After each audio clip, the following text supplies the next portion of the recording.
Hello, good people of Middle-earth. My name is Captain M. or Mitch, and I'm going to be bringing you an explanation of how skirmishes work in Lotro.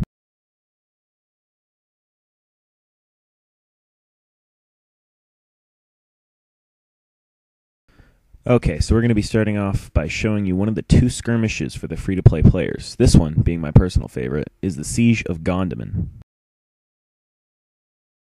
Alright, so skirmishes basically start off at level 20. You'll receive mail from one of the skirmish captains, I think in Bree, and you're going to have to go there and take a skirmish tutorial, which should walk you through most of the skirmish system, but still, I had a little trouble with the game when I was starting out.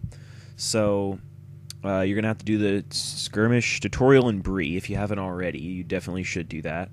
And then after that, you'll get two skirmishes if you're free to play, which are the Siege of Gondeman and Trouble in Tuckborough, which are dwarven, and hobbit areas. For VIP players, you'll get many more, and I highly recommend going VIP if you're going to be serious at the game at all. But so yes, you're going to have to do the tutorial and then make your way back to any skirmish zone. They'll be marked by a bunch of blue trader flags on the minimap, and you're going to have to, you'll press Control F, I think it is, or you can change it, and you'll bring up your skirmish menu, and there are many different options of skirmishes you can do. My personal favorite, again, is Siege of Gondeman, which is what I'm showing you today, because it is one of the free-to-play. So, as you can see, Siege of Gondeman starts out.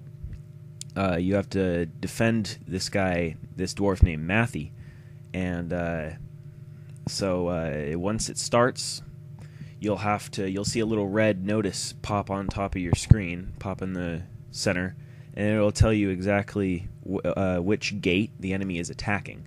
So right now, they started attacking the south, and now they started attacking the north, and it's back to the south now.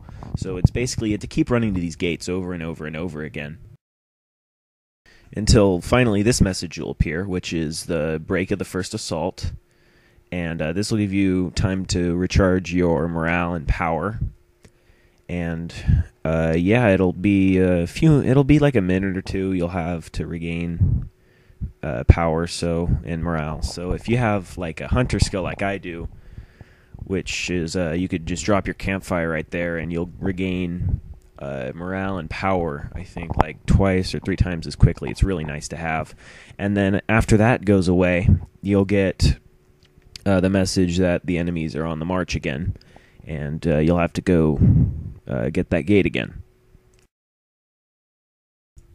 And right here is one of the functions of skirmish. As you'll see, it says the enemy's on the march, and then after that it'll say a lieutenant of the enemy has joined the battle. And this lieutenant of the enemy will just be they have, I think, like 20 or 30 different lieutenants, and this one happens to be the Zealot of Pain, as he is called. And they're basically just signatures. If you don't know what a signature is, they're just harder, more difficult. They have more health enemies, and they don't cause you too much trouble if you only have one of them. Yeah. If you're getting two, then that might be a little difficult for you. But luckily, skirmishes also come with, you get a special soldier to fight with you. You can choose between a soldier, an archer, a banner guard, which is kind of a mix between a healer and a tank, kind of, which is what I have right here. And mine is a dwarf, because I think dwarves are funny. And you also get an herbalist, which is just your basic healer, which they're always nice. And those are soldiers you can buy from skirmish captains or skirmish exchange vendors in the skirmish camps. And right here you see I'll get an encounter which if I close my legendary, it said the enemy is a horn blows to the west. So this is a special encounter, and you'll get, I think, 5 of these for Gondaman, and they'll have different enemies that'll come and try to fight you. As you'll see right now, I'm taking on a signature, but you'll see there's Jostane right there. He's a little dwarf, and he's one of the encounters that you have to get the title Gondaman Siegebreaker, which I have on Zelda. So you'll see once I kill him, he'll drop a little box, which will have a key or a flag. It'll have a flag in it that you're going to have to hang from that flagpole over there. I choose not to get it right now because I am currently rather low on health, but that'll remain there throughout the whole skirmish. You can go pick that up whenever you'd like, and basically what it'll do is it'll call in another signature, as I'll show you right now.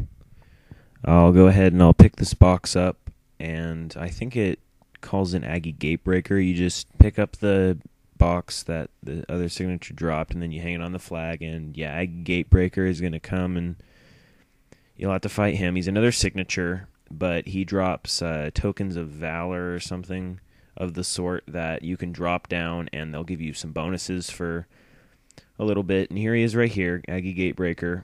I've already killed him before. I have the title that you get for killing all 5 of these elite signature guys. They're not elite signature, they're just nemesis, I think they're called. But you get the title Gondaman Siegebreaker if you find all 5 of these. And this is Aggie Gatebreaker. And it says right there, Aggie Gatebreaker falls to your mighty blow, and you can go and pick up his drops, which is really nice. It'll probably give you a little skirmish mark that you can once again turn into skirmish vendors.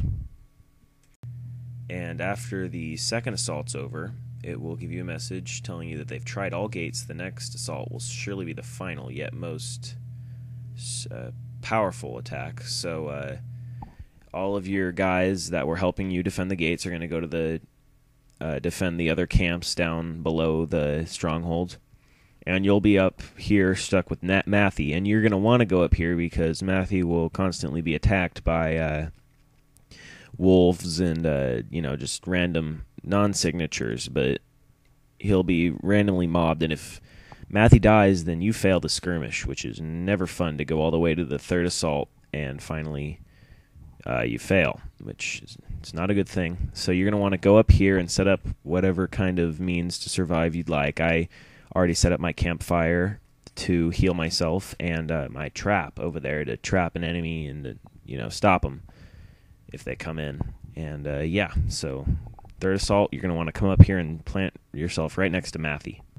And then once the third assault's done, you'll get a message right about now, which tells you that the general has entered the battle, and he's on the platforms to the right, which is right ahead of me right now, and there he is.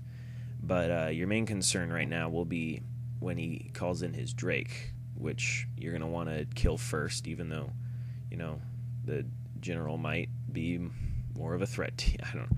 But I use my token of valor right here that I got from Aggie, and that'll boost some of my skills. I probably should have used it a little later because they don't actually last too long, but they are really nice to have. So immediately I start shooting the Drake, and I'm using fire arrows right here because I think they're really nice to have. They do a lot of extra damage, and you see I make really short work of the Drake. And right after you're done with the Drake, you're going to want to go straight on to the general, Ignithor Blackhand, and you're going to want to just, once you kill him, the battle will be over, but be careful because he does self-heal himself, as he will do right about now. I almost had him, and he boosts himself up more than half his health. And that's when, all of us, we start running low on power, and I'm going to have to use a power potion because at the time my traits were not very good at all. And I really recommend boosting your traits to whatever you're having trouble with, as at the time it was power for me. And that's Siege of Gondaman, Lotro skirmish tips. I'm Captain M. See you later.